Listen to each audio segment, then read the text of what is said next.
Penne aux asperges et à l'huile de truffe. Les asperges prennent un accent italien pour une entrée pleine de caractère. Cette recette peut être agrémentée de quelques copeaux de truffes blanches les jours de fête.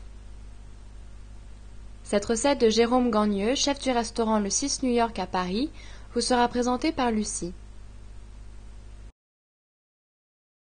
Donc c'est avec des asperges vertes. Asperges vertes, oui, on peut prendre des blanches, mais je pense que les asperges vertes, c'est quand même plus agréable au niveau de la couleur. Ouais. Et alors, petite question pour une paresseuse, on est vraiment obligé de les éplucher?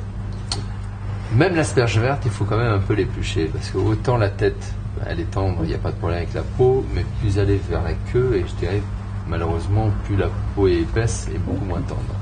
Alors, ce que l'on peut faire aussi, c'est que par rapport à l'asperge verte, c'est vous la coupez en deux, vous pouvez faire cuire que les têtes. Oui. Garder la partie de la queue, enfin pas trop vers la fin parce que c'est un. Et ce que l'on fait nous ici, c'est que cette partie, vous avez ce qu'on trouve maintenant, vous savez, c'est des petites mandolines.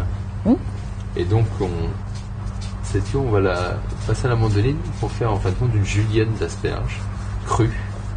Et on mélangera cette julienne d'asperges crues avec des herbes et tout ça, et c'est un élément avec une petite vinaigrette, huile d'olive, citron, qu'on peut mettre éventuellement sur vos penne pour donner aussi un élément de décoration. Une fois que vos asperges sont froides dans l'eau, vous les égouttez, et l'idéal c'est de les mettre sur un torchon.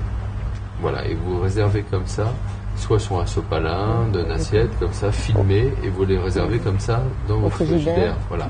Parce que l'asperge va toujours continuer à vous donner un peu d'eau, parce qu'elle a tellement emmagasiné d'eau, donc voilà, comme ça, il n'y aura plus d'eau et comme ça, elle se garde sans aucun problème.